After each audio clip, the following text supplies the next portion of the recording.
Good morning, everyone, and welcome to your Week 12 Monday Morning Breakfast Bite.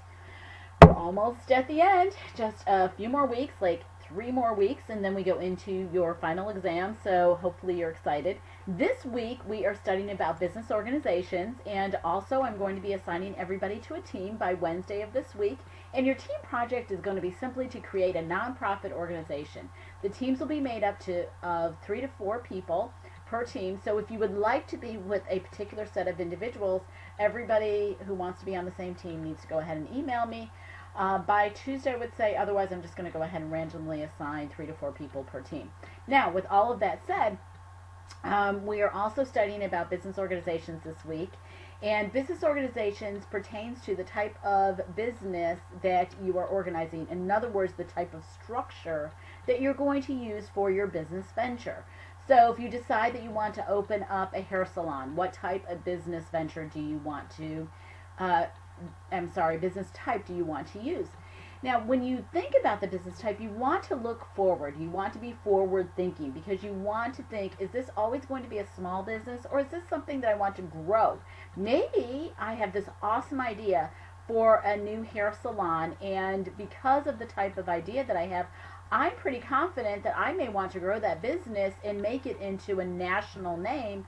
And then what I would be doing is I'd actually be selling franchises of it. And if I want to do that, what type of business structure do I want to use? And I'm going to tell you that you would want to use a corporation, because with a corporation you have the ability to expand out and grow more than you do with any other type of organization. And I know a lot of people always think limited liability company, LLC, I want to do that. No.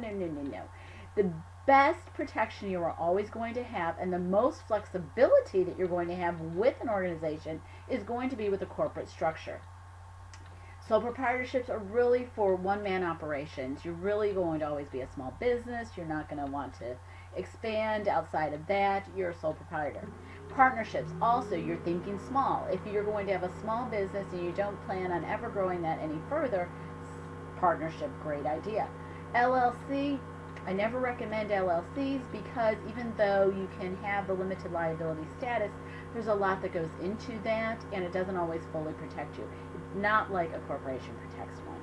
And so corporations are great because you create the corporation with your Department of State, Secretary of State's office in your state, and then what you do is you file paperwork with the Internal Revenue Service.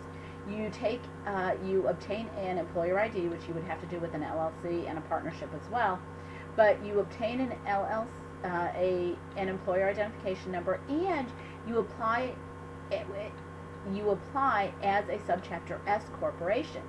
And when you elect Subchapter S corporate status, what you're doing is you're taking your corporation and you're changing it from what would otherwise be a C corporation into an S corporation. And with an S corporation, what you're doing is you're giving yourself the ability to treat your organization as if you are a sole proprietor or partnership, so that you're not getting taxed twice.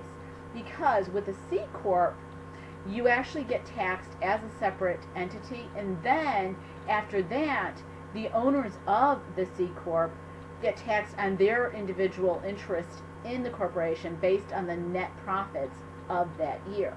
So with a Subchapter S corporation, what you're doing is you're taking the profits, net profits from that year, and then you're taking your individual ownership interest and you're only getting taxed on that net portion that belongs to you, and the corporation's not getting taxed separately. So it's a great opportunity.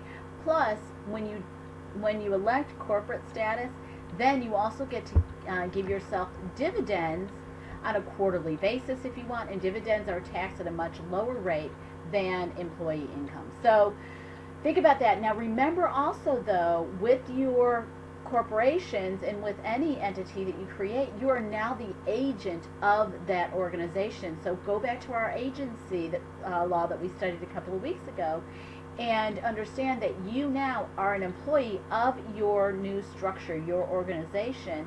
And as an employee of that organization, you have your fiduciary duty to the organization itself. You will be protected with this umbrella of protection, we call the corporate umbrella, as long as you don't breach that fiduciary duty. If you breach your fiduciary duty to the organization, that's where you could have an issue of liability. And it doesn't matter whether you're an LLC, a partnership, or a corporation. If you breach your fiduciary duty as an agent to that organization, then you could be personally liable. The organization itself is now the principal, and you're the agent acting on behalf of the organization and in the organization's best interest. So I hope that helps with your material this week. You guys have an awesome week 12, and I will see you next week online.